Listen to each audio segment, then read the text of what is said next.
My name's Greg Foster, and I'm about to tell you how I discovered my wife was screwing my best friend's brother in law while plotting to destroy my life.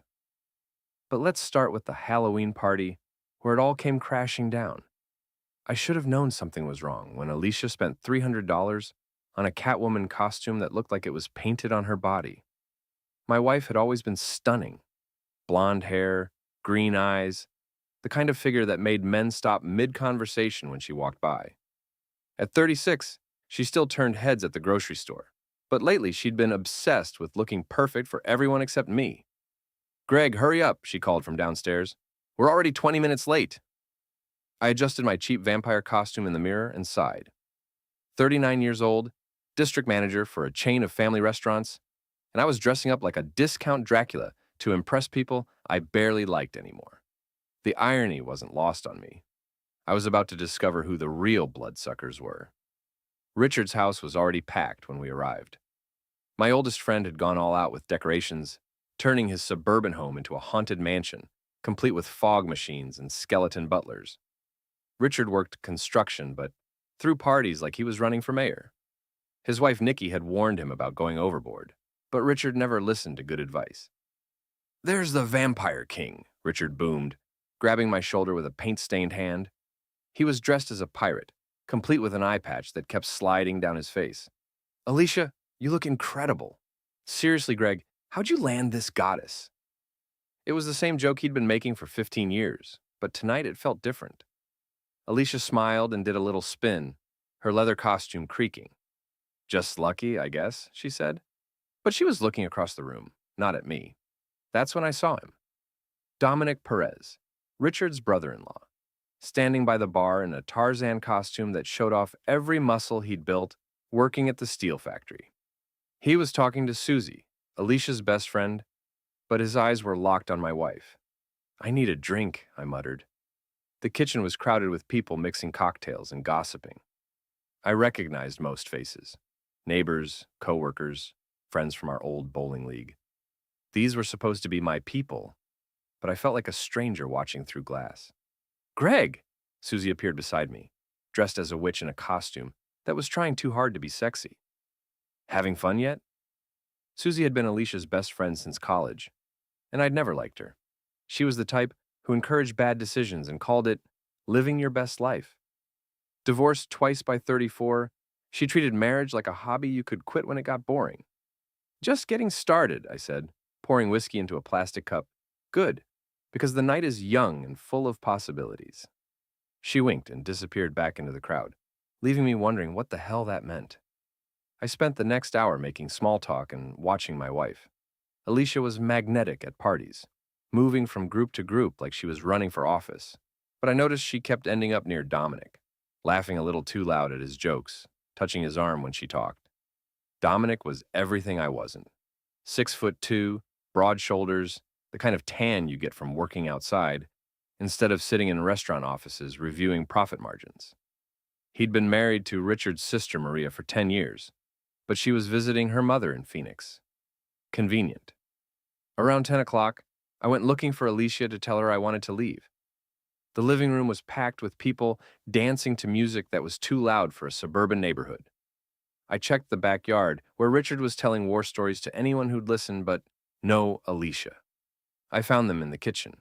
They weren't doing anything obvious, just standing close, talking in low voices, while Dominic mixed drinks. But there was an intimacy in their body language that made my stomach drop. Alicia was laughing at something he'd said, her hand resting on his chest. I walked up behind them, my vampire cape catching on a chair. "Having fun?" They jumped apart like teenagers caught by parents. Alicia's face flushed, but she recovered quickly. "There you are." Dominic was just telling me about his new motorcycle. Apparently, Maria doesn't want him riding it. "Smart woman," I said, staring at Dominic. "Motorcycles are dangerous. Easy to get hurt when you're not paying attention." Dominic grinned, showing perfect white teeth. "Life's too short to play it safe, you know? Sometimes you have to take what you want, even if it belongs to someone else." The question hung in the air like smoke. Alicia shot me a warning look, but Dominic just kept smiling. "I wouldn't know about that," he said. "I've always been lucky enough to get what I want, honestly." I wanted to hit him. The urge was so strong, I could feel my hands forming fists. But we were surrounded by people, and I was 39 years old, not 19. So I smiled back and said, "Lucky you." The rest of the party passed in a blur of forced conversations and fake smiles. Alicia stayed close to me after that, playing the perfect wife, but I could feel the tension radiating from her like heat. When we finally left at midnight, she was quiet during the drive home. "You were rude to Dominic," she said as we pulled into our driveway.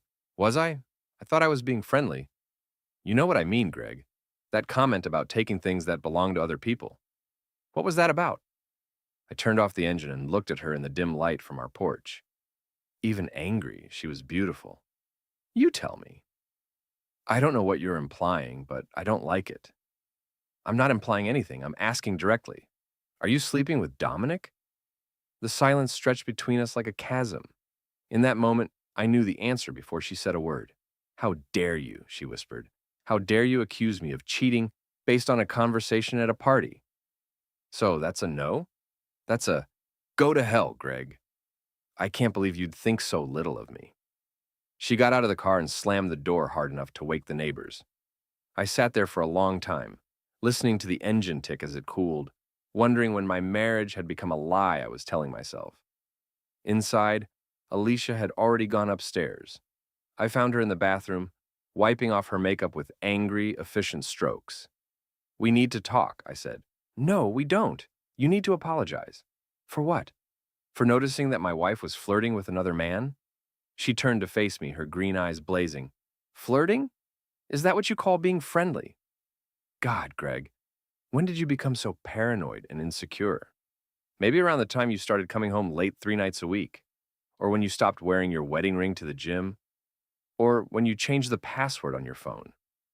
I changed my password because you were going through my messages like some kind of stalker.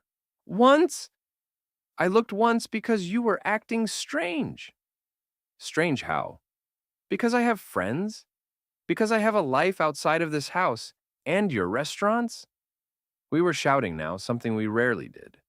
15 years of marriage, and we'd always been the couple that worked things out calmly, rationally. But there was nothing rational about the fury in her voice or the sick certainty growing in my chest.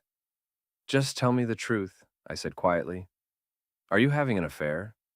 She stared at me for a long moment, and I saw something flicker across her face. Guilt, maybe, or calculation. Then her expression hardened. "I want you to sleep in the guest room tonight. And tomorrow, I think you should talk to someone about your jealousy issues. This isn't healthy, Greg." She pushed past me and went into our bedroom, closing the door with a soft click that somehow felt more final than slamming it would have. I stood in the hallway, still wearing my stupid vampire costume, and realized my marriage was over. I just didn't know yet how much worse things were about to get. The next morning, Alicia was gone before I woke up. She'd left a note on the kitchen counter. "Gone to yoga class, then lunch with Mom. We'll talk tonight when you're ready to be reasonable. A." I stared at the note, analyzing it like evidence. Since when did she sign notes to me with just her initial? And yoga class on Sunday morning was new. She'd always complained that weekend classes were full of show-offs. I called Richard around noon, nursing my second cup of coffee and trying to decide if I was losing my mind. "Hell of a party last night," he said, sounding hungover. "Nikki's making me take down all the decorations as punishment for keeping the neighbors awake." "Can I ask you something about Dominic?" "Sure. What about him?" I hesitated. Richard was my oldest friend, but Dominic was family. Has he seemed different lately? Like, since Maria's been gone?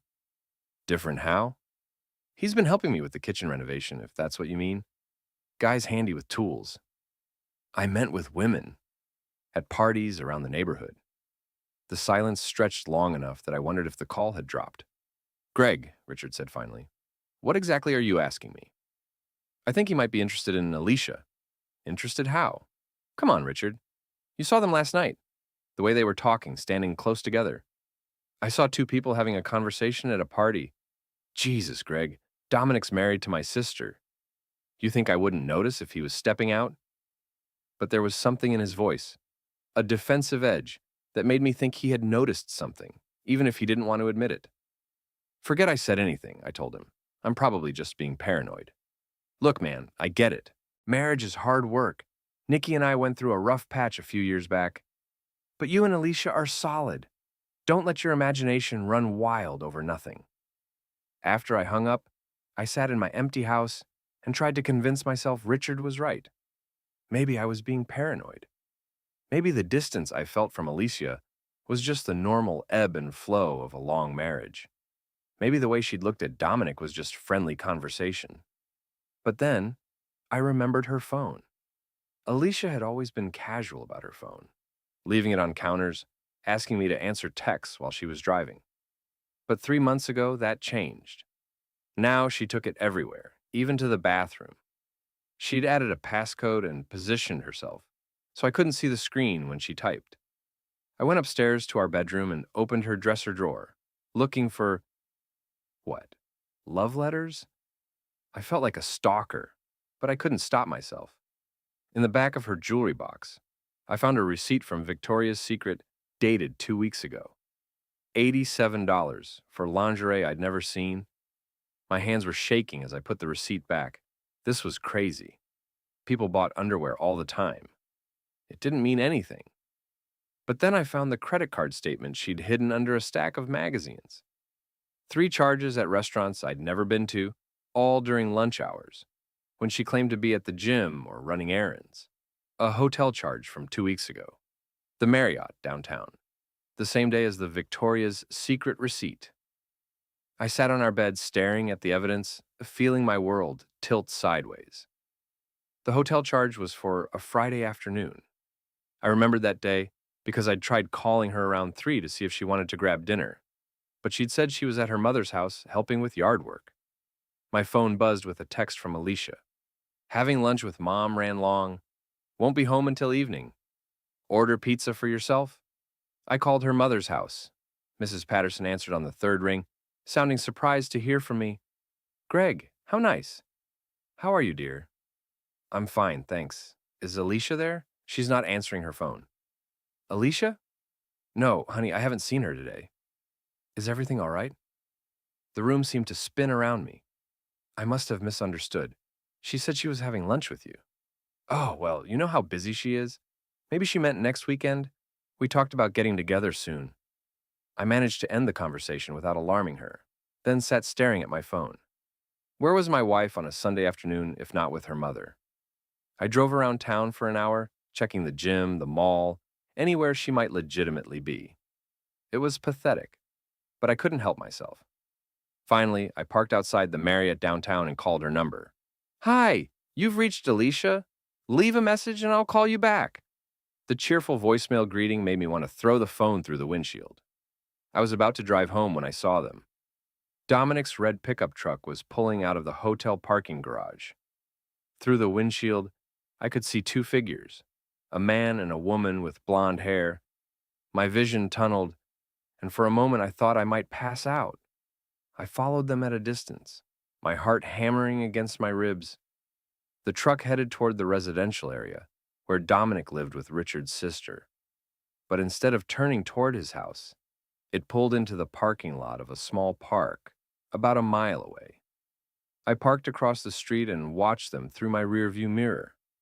They sat in the truck for maybe 10 minutes, talking. I couldn't see much detail, but their body language was intimate, comfortable, like people who'd done this before. When Alicia got out, she looked around carefully before walking to her own car, which was parked under some trees. She'd planned this, I realized. She'd driven separately to avoid being seen together. I waited until both vehicles were gone before driving home. My hands were steady now, my mind strangely calm. The uncertainty was over. The sick feeling in my stomach had been replaced by something colder and more focused. Alicia came home around 6, carrying takeout bags from our favorite Thai restaurant. I thought we could have dinner together, she said, not quite meeting my eyes. Talk about last night. Where were you today? I told you. Lunch with Mom, then some errands. I called your mother. She hasn't seen you. She froze for just a second, then continued unpacking the food. You called my mother? God, Greg, now you're checking up on me with my family? Where were you? Fine. I wasn't with Mom. I was with Susie, talking about last night and your accusations. I didn't want to worry Mom with our problems, so I lied. Are you happy now? It was smooth, believable. If I hadn't seen her with my own eyes, I might have bought it. Call Susie, I said. Right now. Ask her what you talked about. Something flickered in her eyes. Panic, maybe, or calculation. I'm not calling anyone. This is insane, Greg. You're acting like a crazy person. Call her. No. We stared at each other across the kitchen island, the Thai food growing cold between us. In that moment, I saw my wife clearly for the first time in months. The careful way she chose her words, the defiant tilt of her chin, the way her fingers drummed against the counter. Nervous tells I'd somehow missed before. How long? I asked quietly. How long what? How long have you been fucking Dominic? She slapped me, hard enough that my head snapped sideways and my ear rang. When I looked back at her, there were tears in her eyes, but they looked more like anger than remorse. Get out, she whispered. Get out of this house right now. It's my house too. Not anymore. I want you gone, Greg, tonight. So you can bring him here, into our bed? She slapped me again, but this time I caught her wrist. We stood there frozen, her hand trapped in mine, both of us breathing hard. Let go of me, she said. I released her and stepped back. I saw you today, at the hotel, then at the park. I saw both of you. The color drained from her face, but she recovered quickly. You followed me? You actually followed me like some kind of stalker? How long, Alicia? She straightened her shoulders and looked me directly in the eye. 6 months, she said, and he's twice the man you'll ever be. The words hit me like a physical blow. 6 months. Half a year of lies, of her coming home to me after being with him, of me believing we were working through a rough patch. Why? The word came out as barely a whisper. Because I was dying, Greg. Dying of boredom in this house with you. When's the last time you looked at me, really looked at me? When's the last time you made me feel beautiful or desired or even interesting?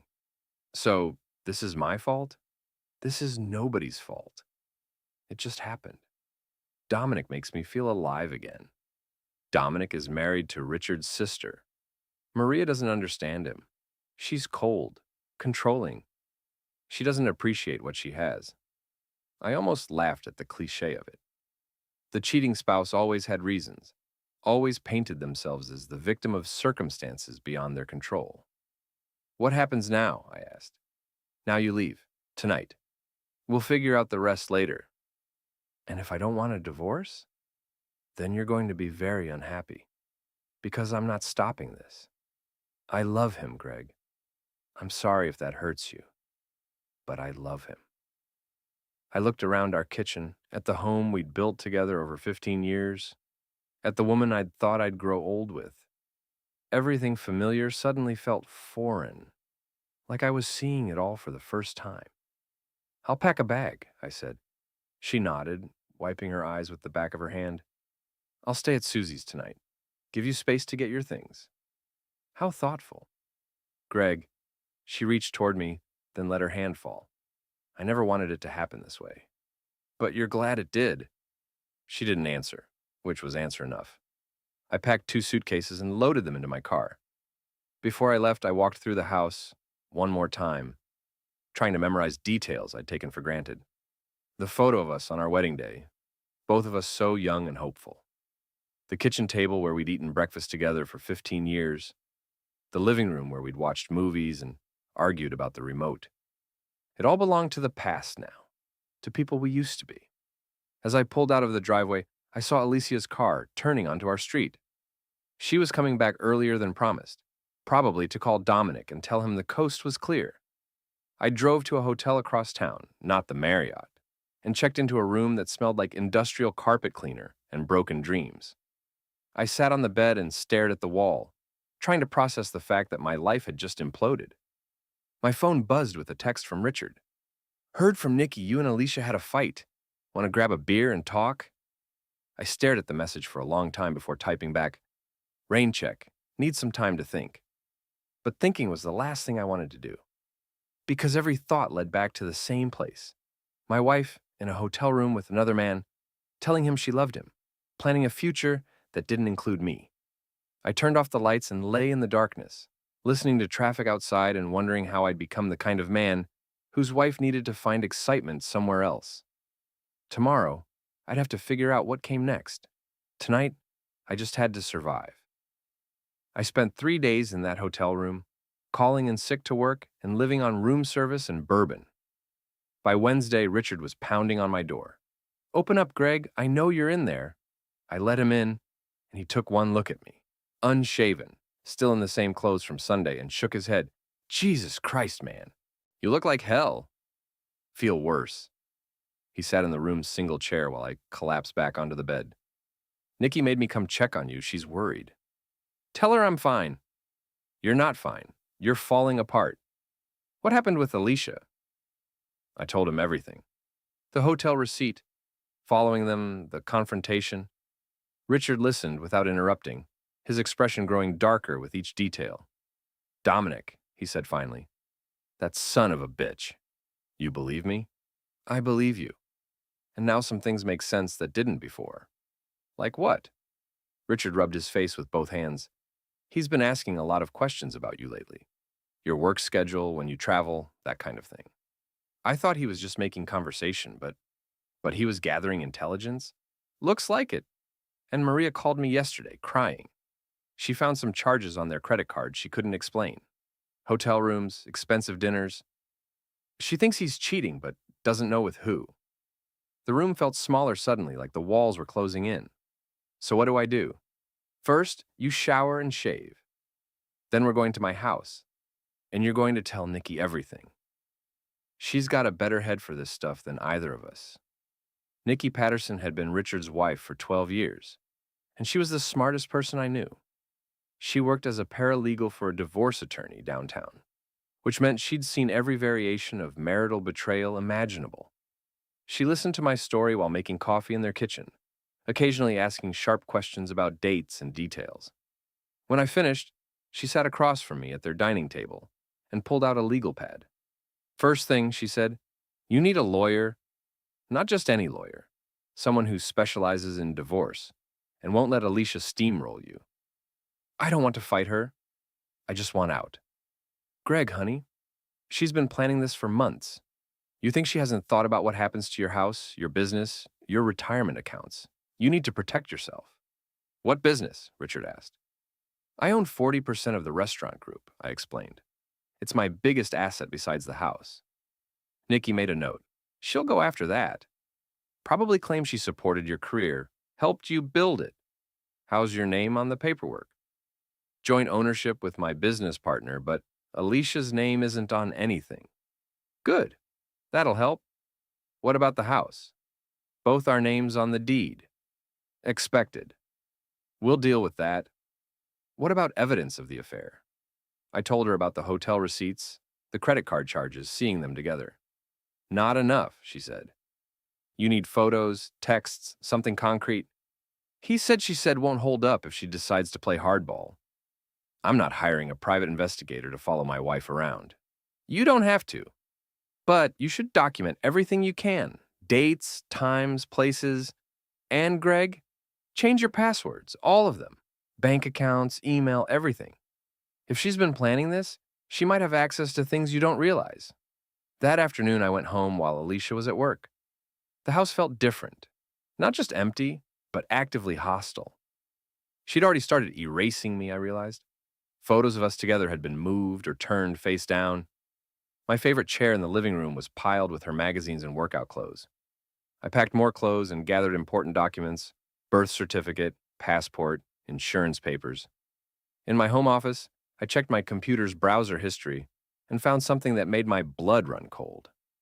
Alicia had been researching divorce lawyers. Not just researching. She'd filled out contact forms for 3 different firms, all known for aggressive representation of wives in high-asset divorces. The timestamps showed she'd been doing this research for 2 weeks, starting the day after our anniversary dinner. While I'd been trying to figure out what was wrong with our marriage, she'd been planning its destruction. I printed the browser history and added it to a folder I was building. Nikki was right. I needed to document everything. My phone rang as I was leaving the house. Unknown number. Hello? Greg? It's Maria, Dominic's wife. My stomach dropped. Hi, Maria. I need to talk to you. Can you meet me somewhere? It's about Dominic and your wife. We met at a coffee shop downtown, neutral territory. Maria looked like she'd been crying for days. She was a small woman, pretty in a quiet way that was the opposite of Alicia's flashy beauty. Richard had always said she was too good for Dominic. I know, she said as soon as I sat down. About them. I've known for weeks. I'm sorry. Are you? Because part of me thinks you should have told me. She was right, and we both knew it. I only found out Sunday night. But you suspected before that. I nodded. I should have said something. I hoped I was wrong. She pulled out her phone and showed me a text message. Working late again tonight. Don't wait up. He sent that yesterday at 5:30, she said.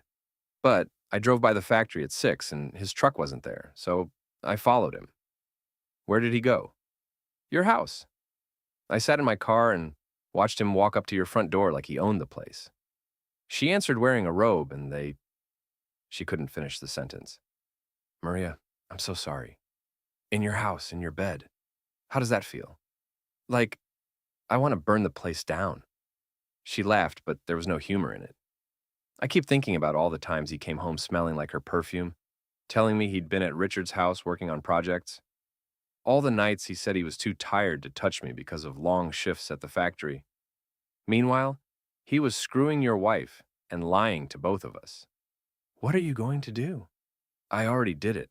I filed for divorce this morning, and I gave my lawyer copies of everything.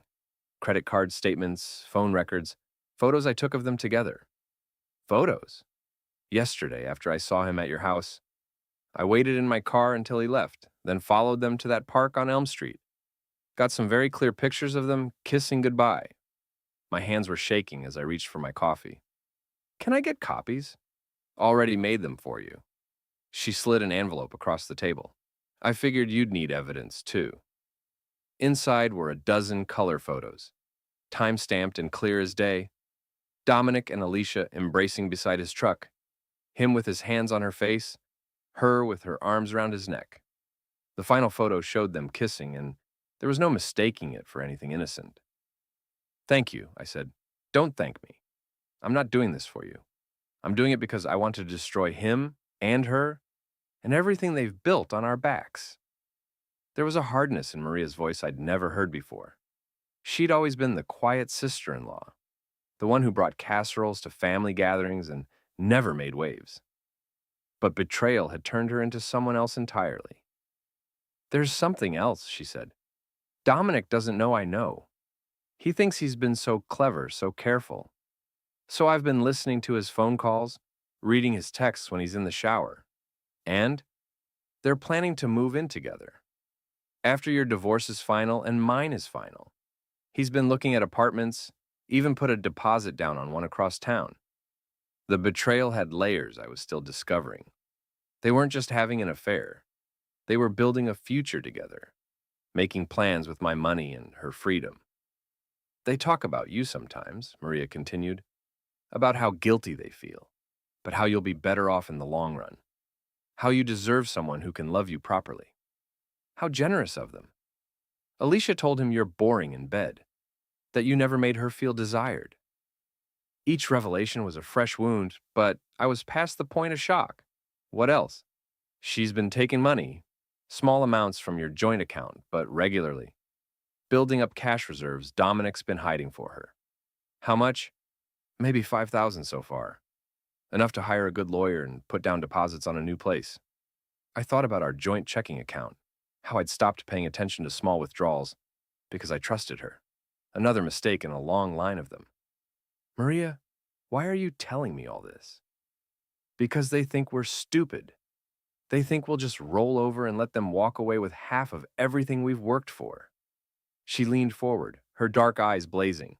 But I'm not stupid, and neither are you. We can help each other. How? Information, evidence, strategy. Your friend Nikki isn't the only one who knows lawyers. I've got connections too, and I've been planning this longer than you have. What do you want from me? I want you to keep pretending you don't know about the money, the apartment, their future plans. Let them think they're still fooling you. Meanwhile, we document everything and build cases that will leave them with nothing. It was tempting, the idea of turning the tables on people who thought they were so much smarter than us. But something held me back. I just want out, Maria. I don't want to destroy anyone. They're destroying you. Every day you pretend not to know what's happening. They're stealing more of your life, your money, your dignity. She gathered up her purse and stood. Think about it, Greg. But don't think too long. They're moving fast, and if you don't protect yourself, you'll lose everything. After she left, I sat in the coffee shop staring at the photos. My wife's face was radiant in them, happier than I'd seen her look in years. She was in love, genuinely in love, just not with me. I thought about Maria's offer of alliance, about Nikki's advice to fight, about the browser history showing Alicia's research into divorce lawyers. Everyone was telling me to prepare for war, but all I wanted was peace. My phone buzzed with a text from Alicia. Can we talk tonight? I think we should discuss next steps like adults. I stared at the message, wondering if she knew about Maria's discovery, about the photos, about any of the evidence building against her. Probably not. She still thought she was in control of the narrative. I texted back, sure, your place or neutral ground. The house is fine, I'll cook dinner. Dinner. Like we were still a couple working through problems instead of enemies preparing for battle. I drove back to the hotel and called Nikki. I need that lawyer's name, I said when she answered. What changed your mind? I realized I'm not the only one who's been naive.